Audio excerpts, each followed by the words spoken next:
이 계시의 말씀을 통하여 우리에게 은혜 주시기를 원합니다. 세상에서 가장 행복한 사람은 누구일까요?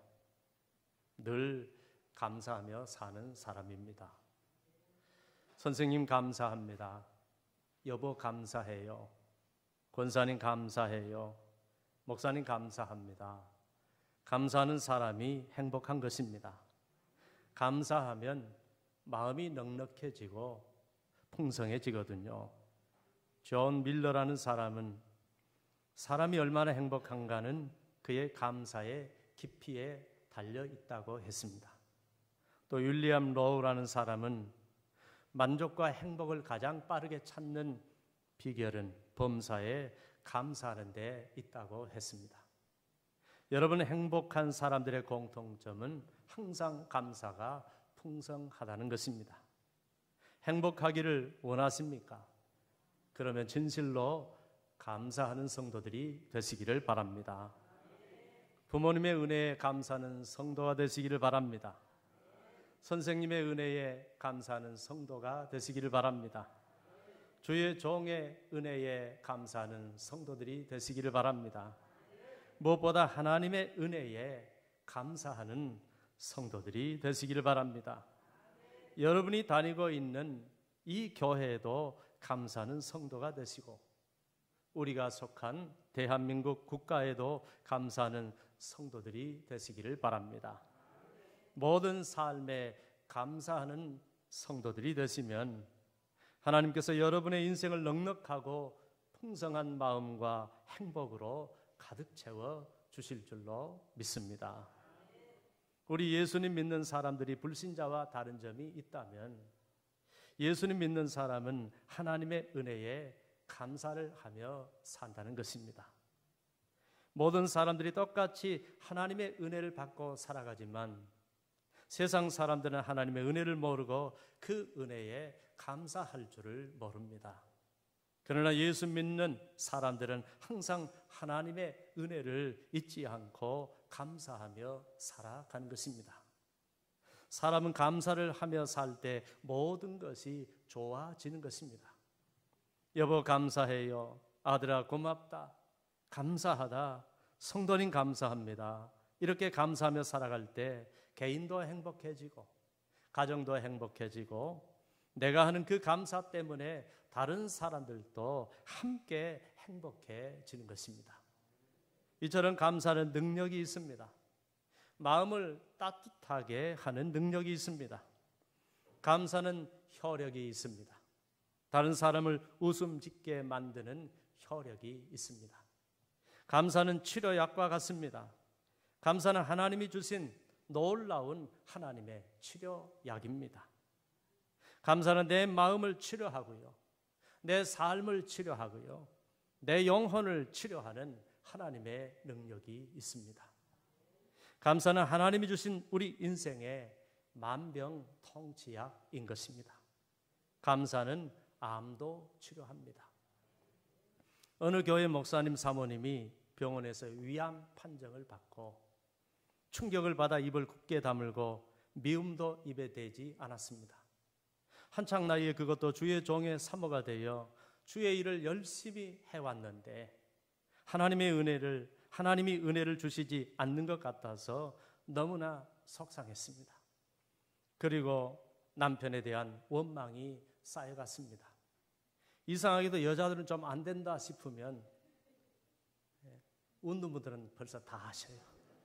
안 된다 싶으면 인생에 좀 복이 없다 싶으면 꼭 남편을 원망합니다. 힘들기만 하면 남편을 닥달할 때가 많은 것 같아요. 아기 낳을 때도 너무 힘들고 아프니까 자기 남편을 욕합니다. 이놈아. 그러면서 머리를 잡고 흔드는 분도 있다고 합니다. 그래서 남자들은 여인들이 아기 낳을 때 조심해야 합니다. 신발이 어딨나? 미리 살펴놓고 조심해야지. 안 그러면 머리 다 뽑힙니다. 혹시 머리숱이 좀 없는 분들은 그때 머리가 뽑혀가지고 그런지 모릅니다. 하여간 잘못했다가는 인정사정 볼 것 없이 잡히는 대로 다 뜯어버리는 거예요. 내가 미쳤지. 이 인간을 내가 만나가지고 나도 당신만 아니었으면 잘 나가는 사람이었지. 당신만 아니었으면 나도 멋지게 살았을 텐데 하면서 그저 남편 탓 많이 하는 것 같아요. 그런데 요즘 21세기 우리 남편들도 할 말이 많습니다. 살기가 참 힘듭니다. 여러분들이 좀 불쌍히 봐주시기를 바랍니다. 이 사모님도 그동안 이 지경이 된 것은 가난한 목회자 남편 만나서 개척교회 시절에 너무 많이 고생을 시켰기 때문이라고 생각을 했습니다. 그리고 기도하는 것보다 날마다 남편과 하나님께 대한 원망과 불평이 쌓여져 갔습니다. 그러던 어느 날 남편 목사님이 당시 감리교 신학대학의 윤성범 학장님이란 분을 만나게 되었습니다. 학장님이 묻습니다. 목사님, 얼굴이 많이 어둡군요. 무슨 일이 있나요? 목사님은 자초지종 모든 형편을 이야기했습니다. 목사님의 딱한 사정을 들으신 학장님은 노트를 한 권 사다가 아내에게 주세요. 그리고 그 노트에 감사할 일만 생각나는 대로 적어보라고 해보세요. 그렇게 권면을 했습니다. 목사님은 이 말이 감동이 되었던지 그 즉시 학장님이 가르쳐 준 대로 노트와 볼펜을 사가지고 아내에게로 갔습니다. 아니나 다를까 사모님이 아니 이 마당에 무슨 감사할 일이 있다고 그러세요? 퉁명스럽게 톡 쏘아 붙이는 것입니다. 목사님은 하는 수 없이 마치 부인 앞에 죄인처럼 조용히 노트와 볼펜을 놓고 방문을 나왔습니다. 사모님 목사님 방에서 나간 후 한참 동안 생각에 잠겼습니다. 그리고 한 줄, 두 줄. 처음에는 감사할 것이 뭐 있나? 하나도 생각이 나지 않았지만 곰곰이 생각해 보니까 한 줄, 두 줄 감사할 제목들을 써 내려가기 시작했습니다. 하나님께 드릴 감사 노트에는 아주 평범하고 사소한 일부터 그리고 감사해야 할 사람들의 얼굴이 떠오르기 시작했습니다. 그래서 가장 가까운 사람부터 찾아다니며 권사님, 지난번에 감자 갖다 주셔서 감사합니다. 집사님, 상추 갖다 주셔서 감사합니다. 우리 김한성 집사님인지 몰라요. 장로님, 지난번에 너무 힘들었을 때 위로해 주셔서 감사합니다. 성도님, 지난번에 그 일을 도와주셔서 감사합니다. 한 사람씩 찾아다니며 감사하다고, 고맙다고, 위로가 되었다고 인사를 하고 하나님께 감사의 기도를 드렸습니다. 다음 날도 그 다음 날도 그렇게 감사를 했습니다. 그런데 놀라운 일은 온몸에 통증이 점점 사라지고 힘없던 다리에는 힘이 생기기 시작했습니다. 그리고 얼마 후에 병원에 가보니 의사의 말에 깜짝 놀랐습니다.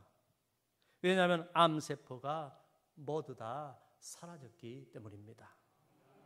감사는 암도 치료하는 줄로 믿습니다. 감사는 암도 물리치는 권능이 있는 줄 믿습니다. 내가 감사를 외칠 때 불평과 원망과 짜증과 스트레스와 불행과 저주가 모두 다 떠나가게 될 줄로 믿습니다.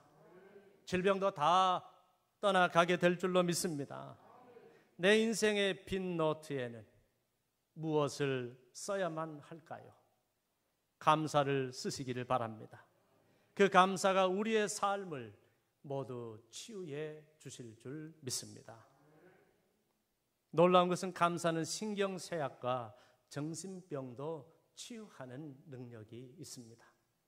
제2차 세계대전 후에 일본군 해군 장교인 가와카미 기이치라는 사람이 있었습니다. 우리는 일제감정기를 거쳤기 때문에 일본 장교하면 이가 갈리지만 거부감이 많지만 좋은 예화에서 말씀을 드립니다. 이 일본군 해군 장교인 가와카미 기이치라는 사람이 전쟁이 끝난 후에 패전국인 자기 조국 일본으로 돌아갔습니다. 그러나 전쟁에서 패망한 조국 일본의 현실은 차마 눈을 뜨고 볼 수 없을 정도로 피폐해져 있었습니다. 그런 조국의 현실과 그 속에서 살아가야 하는 자신의 인생을 보고 매일매일 불평과 불만으로 가득 찬 세월을 보냈습니다. 그런데 이상한 것은 이런 불평 불만의 생활이 계속되자 그의 몸이 점점 굳어지는 것입니다. 급기야는 몸을 움직일 수가 없을 정도가 되었습니다. 그 당시 그를 진료하던 후치다라는 정신과 의사가 이 사람에게 처방하기를, 선생님 하루에 1만 번씩 감사합니다 라고 말하세요. 감사의 마음이 당신의 병을 치료해 줄 것입니다. 그렇게 처방을 내렸습니다. 이 의사가 보니까 이 사람의 문제는 너무 불평 불만이 많다는 것입니다. 그 불평 불만 때문에 병이 왔다는 것입니다. 그러므로 감사해야 고쳐진다는 것입니다. 그는 살기 위해서 의사가 가르쳐 준 대로 병석에 있으면서도 매일매일 감사합니다, 감사합니다, 감사합니다 중얼거렸습니다. 하루는 그의 아들이 감 2개를 갖다 주었습니다. 과학감이 기이치 씨는 의사가 가르쳐 준 대로 적극적으로 손을 내밀면서 자기 아들에게도 감사합니다 라고 말했습니다. 그런데 놀라운 것은 그때부터 그동안 굳어졌던 그의 몸이 풀리고 질병에서 벗어났다는 사실입니다. 불평과 불만과 원망과 저주와 짜증은 만병을 가져다 주는 것입니다. 그러나 감사는 인간의 만병을 치료하는 특효약인 것입니다. 감사는 내 삶을 치료합니다. 감사는 내 가정을 치료합니다. 내 자식을 치료합니다. 내 남편을 치료합니다. 내 교회를 치료합니다. 모든 삶을 이 감사가 치료하는 것입니다. 내 생각을 치료합니다. 내 마음을 치료합니다. 내 영혼을 치료합니다. 내 삶과 내 육체를 치료합니다. 다 치료하는 것입니다. 가정도 남편도 다 치료하는 것입니다. 감사가 우리 인생의 만병통치약인 줄로 믿습니다. 우리 가정, 우리 민들레 교회의 만병통치약인 줄로 믿습니다. 그래서 하나님께서 모든 인생들에게 행복의 약으로 범사에 감사하라, 이 감사의 약을 주신 줄로 믿습니다. 반대로 불평은 만병을 가지고 오는 것입니다. 가정도 불행하게 하고 남편도 자식도 다 불행하게 합니다. 내 인생, 내 삶을 모두 다 불행하게 합니다. 그래서 행복은 불평의 문으로 나가고 감사의 문으로 들어오는 것입니다. 반대로 불행은 불평의 문으로 들어오는 것입니다. 불행을 몰아내시고 감사를 맞이하시기를 바랍니다. 우리가 감사할 때마다 감사를 하는 만큼 우리 인생이 더 행복해지는 것입니다. 감사를 하면 할수록 더 마음이 즐겁고요, 더 삶이 풍요로워지는 것입니다. 감사를 하면 할수록 다른 사람의 마음도 더 즐겁게 하고요, 다른 사람의 삶의 질도 더 풍요롭게 하는 것입니다. 그래서 하나님께서는 범사에 감사라고 하셨고, 가장 중요한 절기는 모두 다 감사의 절기로 지키라고 하셨습니다. 주의 백성들에게 3대 절기를 명령하셨는데 이 3대 절기 모두가 다 감사 절기였다는 사실을 기억하시기를 바랍니다. 그렇게 명하신 이유는, 주를 믿는 성도들아, 너희는 1년에 적어도 3번 이상은 감사해라. 아무리 힘들어도, 아무리 풍요로워도 감사를 잊지 말고 살아라. 만일 잊었더라도 다시 감사를 회복하고 살아라. 그리고 구체적으로 너의 감사를 표현하고 살아라. 감사의 예물로 절기를 지켜라. 왜냐하면 감사하고 사는 인생이 삶이 바로 되고 풍성해지고 행복해지기 때문이란다 라고 말씀하시는 것입니다. 그래서 하나님께서 잊을만 하면 감사절기를 만드셔서 감사하게 하시고, 중요한 일만 생기면 감사절기를 만드셔서 감사하게 하신 것입니다. 하나님께서는 감사가 곧 행복이기에, 감사가 곧 축복이기에, 감사가 곧 우리 인생의 행복과 축복을 결정하기에 1년 365일 내내 감사하며 살기를 바라시는 것입니다.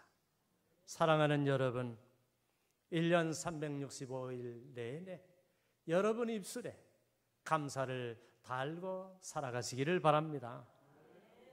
오늘은 맥주 감사 주일입니다.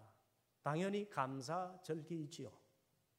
맥주 감사절은 보리맥의 가을추, 결실추, 거들추를 써서 맥주 감사절이라고 합니다. 보리를 추수한 후에 보리를 추수하기까지 베풀어 주신 하나님의 은혜를 잊지 말고 맨 처음 첫 열매를 가지고 감사하라는 말입니다. 하나님께서는 출애굽기 23장 16절에 너희는 맥주절을 지키라. 이는 내가 수고하여 밭에 뿌린 것의 첫 열매를 거둠이니라고 하셨습니다. 그러므로 여러분의 수입의 맨 첫 번째 수입, 맨 첫 번째 월급, 맨 첫 번째 열매를 하나님께 드리시는 성도들이 되시기를 바랍니다. 성경을 잘 알고 계셨던 저희 어머님이 늘 저한테 반서가 첫 사례비 받으면 가장 먼저 하나님께 바쳐라. 첫 열매는 네 것이 아니란다. 하나님의 것이란다. 그건 손대는 것이 아니야. 반드시 이걸 명심하여라. 늘 그렇게 말씀하셨어요. 그래서 저는 어머니의 가르침대로 부임한 곳마다 첫 사례비를 받으면 받은 그대로 하나님께 바쳤습니다. 여러분, 첫 열매는 하나님의 것입니다. 여러분들도 첫 열매를 드리시는 성도들이 되시고 자녀들에게도 그렇게 가르치시기를 바랍니다. 그것이 하나님의 복을 받는 비결이기 때문입니다. 당시 맥추절처럼 우리나라는 전반기가 지나야 보리를 수확했습니다. 그 신앙을 우리에게 적용하여 우리는 지난 6개월, 즉 1년의 전반기 동안 하나님께서 우리에게 베풀어 주신 은혜에 감사하여 첫 열매를 드리는 마음으로 맥주 감사절을 지켜야 하는 것입니다. 지난 6개월 결코 우리 힘으로 살아온 것이 아닙니다. 하나님의 은혜로 살아온 것입니다. 그러면 우리는 하나님께서 베푸신 은혜에 걸맞는 감사를 드려야 합니다. 하나님께서 명령하신 대로 감사의 절기를 지켜야 합니다. 하나님께서는 우리에게 어떻게 맥주 감사절을 지키라고 하셨을까요? 첫째, 맥주 감사절은 각 사람이 드려야 합니다. 17절에 각 사람에 대해 하나님 여호와께서 주신 복을 따라 그 힘대로 드릴지니라고 했습니다. 각 사람이 감사해야 한다는 말입니다. 가족이라도 뭉퉁거려서 하지 말라는 말입니다. 왜냐하면 각자 받은 은혜가 있기 때문입니다. 그래서 감사는 각자의 몫입니다. 각자가 해야 합니다. 각자 자기가 받은 은혜를 생각하면서 자기 손으로 직접 예물을 드려야 합니다. 그래서 저는 저희 애들에게도 항상 각자 자기 이름으로 감사를 하도록 하고 있습니다. 오늘도 다 각자 준비하게 했습니다. 우리는 다 각자가 하나님의 놀라운 은총을 입었기 때문입니다. 우리는 감사할 것이 너무 많습니다. 가족을 주셨습니다. 교회를 주셨습니다. 햇빛과 공기를 주셨습니다. 일할 수 있는 능력과 지혜와 은혜를 주셨습니다. 건강의 복을 주셨습니다. 물질의 복을 주셨습니다. 무엇보다 나 같은 죄인을 구원해 주셨습니다. 우리는 각자 감사할 것이 너무 많은 것입니다. 그러므로 각자 자기 손으로 감사의 예물을 기쁨으로 드리시는 성도들이 되시기를 바랍니다. 혹시 오늘 잊으셨다면 다음 주에라도 잊지 마시는 여러분들이 되시기를 바랍니다. 둘째, 맥주 감사절은 빈손으로 나오면 안 됩니다. 16절에 너희 가운데 모든 남자는 1년에 3번 곧 무교절과 칠칠절과 초막절에 내 하나님 여호와께서 택하신 곳에서 여호와를 배웁되 빈손으로 여호와를 배웁지 말고라고 했습니다. 그러므로 감사절에는 빈손으로 보이면 안 되는 것입니다.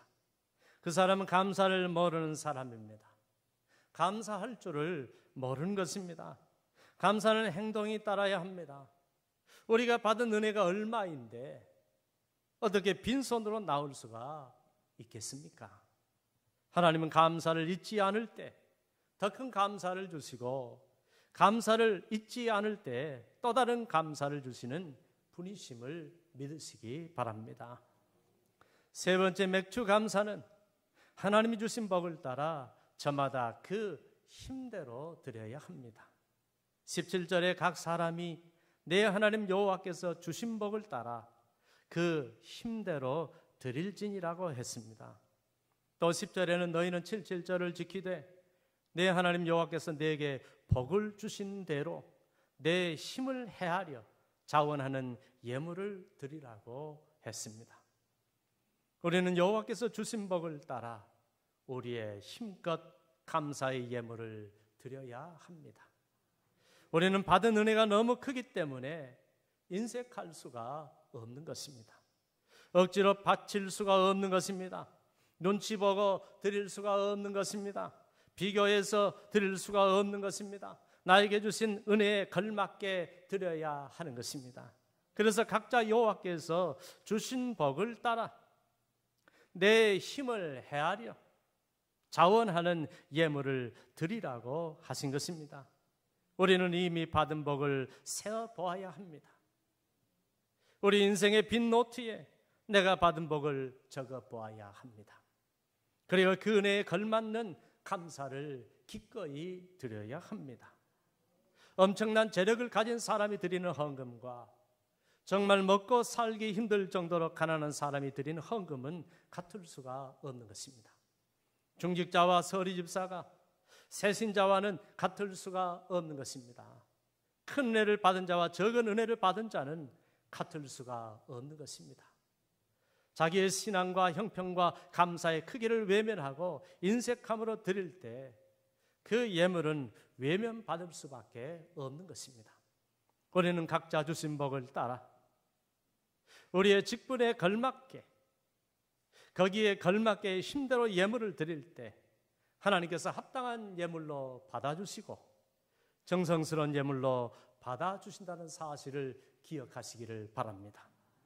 그런데 어떤 분은 헌금 헌자만 나와도 스스로 시험이 드는 분들이 있습니다. 그러나 하나님은 우리를 축복하시려고 우리에게 예물을 가져오라고 하시는 것입니다. 그러므로 시험 들 일이 아닙니다. 뺏으려고 하는 것이 아닙니다. 더 큰 은혜와 복을 주시려고 하시는 것입니다. 그러므로 빈손으로 나오지 말고 믿음으로 드리시기를 바랍니다. 고린도후서 9장 7절로 8절은 각각 그 마음에 정한 대로 할 것이요 인색함으로나 억지로 하지 말지니 하나님은 즐겨내는 자를 사랑하시느니라. 하나님이 능히 모든 은혜를 너희에게 넘치게 하시나니 이는 너희로 모든 일에 항상 모든 것이 넉넉하여 모든 착한 일을 넘치게 하게 하려 하심이라고 했습니다. 그러므로 은혜를 베푸신 하나님의 성품을 잊지 말고 돈의 노예가 되지 말고 돈을 너무 사랑하고 집착하지 말고 돈에 너무 퐁 빠지지 말고 이 물질의 복을 주신 분이 하나님이심을 알고 그분의 은혜와 그분의 축복의 풍성한 감사로 응답하시기를 바랍니다. 모든 삶의 신앙 고백이 헌금이요 그분의 은혜에 대한 감사와 감사의 예물이 바로 헌금인 것입니다. 그러면 우리는 각자 받은 은혜와 나의 형편과 내 직분과 믿음에 걸맞는 감사를 드려야 할 줄로 압니다. 헌금으로만 그치지 말고 감사절에만 감사하지 말고 늘 범사에 하나님의 은혜에 감사하면서 그렇게 고백하면서 살아가시는 주의 성도들이 되시기를 바랍니다. 사랑하는 성도 여러분, 요즘 코로나에 높은 기름값에 경기가 어렵다고 감사마저 사라지지는 않으셨습니까? 감사마저 약해지고 뜸해지지는 않으셨습니까? 감사가 사라져버린 이때에, 그리고 불평이 넘쳐나는 이때에 지난날 우리가 받았던 은혜를 한번 생각해 보십시다. 지금 우리는 역사상 유례없는 축복을 누리고 있는 세대임은 부인할 수 없는 사실입니다. 어느 때보다 우리는 많이 배웠습니다. 전 국민이 다 고등교육을 받았습니다. 우리는 가진 것이 너무 많고 받은 은혜도 너무 많습니다. 그런데 우리는 가장 중요한 감사를 잃어가고 있습니다. 그리고 입술에는 불평이 넘쳐납니다. 한숨이 끊이지 않습니다. 삶의 기쁨도 즐거움이 점점 사라져가고 있습니다. 많이 배웠으나, 많이 가졌으나, 많이 받았으나, 많이 누리고 있으나 주신 은혜, 받은 축복, 내가 누리고 있는 이것들이 얼마나 귀한 축복인지를 알지 못하고 불평하며 살고 있지는 않으십니까? 불과 몇십 년 전 일제강점기, 6.25 한국전쟁, 아니면 그 이전의 조선시대, 그리고 보릿고개를 겪으면서 술지개미로 배채웠던 시절이 있었습니다. 먹은 게 너무 없어 나올 젖이 없는데 배고파서 우는 아이를 부둥켜 안고 눈물 짓던 어머니의 눈물과 한숨이 있었던 시절이 있었습니다. 아이야 우지 마라, 배 꺼질라. 보릿고개 넘겨야 했던 시절, 하루 세 끼 다 먹을 수 없어 풀죽을 먹고 독이 올라 온몸이 팅팅 부어 괴로워하던 시절이 있었습니다. 제 어렸을 때만 해도 세 끼를 못 먹는 제 친구들이 있었습니다. 도시락을 못 싸오는 아이들이 있었습니다. 그 시절과 비교하면 지금 우리가 누리고 있는 호사가 어디에 있겠습니까? 지금 우리가 누리고 있는 이 호시절이 역사상 과연 있었을까요? 지금 우리는 이전에 없었던 호사를 누리고 있습니다.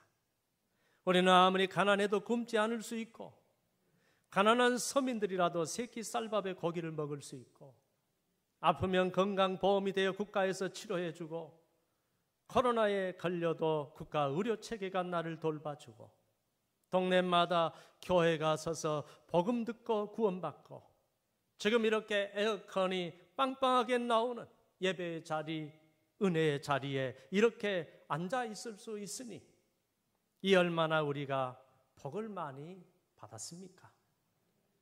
불과 30년, 40년, 50년, 60년, 70년 전 동네 부자들도 세끼 쌀밥을 못 먹고 살았는데 어렵다 하지만 하나님께서 코로나 3년 동안에도 굶지 않게 해주시고, 경기가 어렵다고 아우성 일하지만 세끼밥 꼬박꼬박 쌀만 먹을 수 있게 해주시고, 잠잘 수 있는 거처도 주시고, 사랑하는 가족들과 서로 사랑하며 살 수 있게 해주시고, 이렇게 자유로운 대한민국에서 얼마든지 편안하게 예수님 믿고 하나님 섬기며 살 수 있게 해주셨으니 우리 입술에 나오는 것이 그저 감사여야 하지 않겠습니까? 큰 것만 생각하면 불평이지만, 남들과 비교하면 불평이지만, 주신 은혜, 받은 은혜, 누리고 있는 것이 축복임을 다 헤아리지 못하면 나오는 것이 불평일 수밖에 없지만, 작은 것이라도 그 은혜에 잊지 말고 평범한 것이라도 그것이 하나님의 기적임을 깨달을 때 우리는 범사에 감사하며 하나님의 은혜 가운데 복되고 행복하게 살게 될 줄로 믿습니다. 사랑하는 여러분, 큰 것만 생각하면 감사하기 어렵지만 작은 것을 감사할 때 모든 일에 감사할 수 있는 것입니다. 작은 것을 생각하며 감사하십시다. 숨을 잘 쉬게 해주신 것 감사하십시다. 심장 잘 뛰게 해주신 것 감사하십시다. 피가 잘 돌게 해주신 것 감사하십시다. 오늘 먹은 밥 소화 잘 되게 해주신 것 감사하십시다. 평범한 것도 감사하십시다. 이 작은 두 눈으로 좋은 세상 잘 보게 해주신 것 감사하십시다. 이 작은 두 귀로 잘 듣게 해주신 것 감사하십시다. 이 작은 입으로 잘 말할 수 있게 해주신 것 감사하십시다. 이 작은 목구멍으로 밥 잘 먹게 해주신 것 감사하십시다. 이 작은 두 발로 잘 걸어 다닐 수 있게 해주신 것 감사하십시다. 이 작은 두 손으로 일 잘할 수 있도록 해주신 것 감사하십시다. 이 작은 머리로 생각하며 지혜롭게 살게 해주신 것 감사하십시다. 이 작은 마음으로 많은 걸 느끼며 누리며 살게 해주신 것 감사하십시다. 어쩌면 작은 것들이, 지극히 평범한 것들이 우리에게 가장 큰 복이요, 어쩌면 더할 나위 없는 큰 은혜이고 축복인 줄로 믿습니다. 모든 것이 그래서 은혜라는 찬양 가사가 있습니다. 내가 누려왔던 모든 것들이, 내가 지나왔던 모든 시간이, 내가 걸어왔던 모든 순간이 당연한 것 아니라 은혜였소. 아침 해가 뜨고 저녁에 노을, 봄의 꽃 향기와 가을의 열매, 변하는 계절의 모든 순간이 당연한 것 아니라 은혜였소. 모든 것이 은혜, 은혜, 은혜, 한없는 은혜. 내 삶에 당연한 건 하나도 없었던 것을 모든 것이 은혜, 은혜였소. 내가 이 땅에 태어나 사는 것, 어린아이 시절과 지금까지 숨을 쉬며 살며 꿈을 꾸는 삶, 당연한 것 아니라 은혜였소. 내가 하나님의 자녀로 살며 오늘 찬양하고 예배하는 삶, 복음을 전할 수 있는 축복이 당연한 것 아니라 은혜였소. 모든 것이 은혜, 은혜, 은혜, 한없는 은혜. 내 삶에 당연한 것 하나도 없었던 것을 모든 것이 은혜, 은혜였소. 모든 것이 은혜, 은혜, 은혜, 한없는 하나님의 은혜. 그렇습니다. 모든 것이 은혜였습니다. 하나님의 은혜였습니다. 전반기 동안 베푸신 모든 것이 다 하나님의 은혜였습니다. 숨 잘 쉬며 살게 해주시고, 먹고 입고 쓸 것을 공급해 주시고, 가족을 주시고, 교회를 주시고, 서로 사랑하며 살게 해주시고, 지난날 모든 것들이 다 하나님의 은혜였습니다. 지난 6개월 동안 내가 누려왔던 모든 것들이, 내가 지나왔던 모든 시간이, 내가 걸어왔던 모든 순간이, 지금까지 지내온 모든 것이 당연한 것 아니라 하나님의 은혜였습니다. 그러면 오늘 맥주 감사절의 말씀처럼 주신 복을 따라 늘 감사하며 살아가십시다. 불평을 지우십시다. 범사에 감사하며 살아가십시다. 우리가 감사로 살아가면 하나님께서는 감사로 살아가는 우리들에게 더 많은 은혜와 축복으로 채워주시고, 우리 인생을 이전보다 더 행복하게 하시며 우리의 모든 삶을 더 복되게 하시며 앞으로도 더 많은 은혜와 감사로 차고 넘치게 해주실 줄로 믿습니다. 하나님 감사합니다. 기도하겠습니다.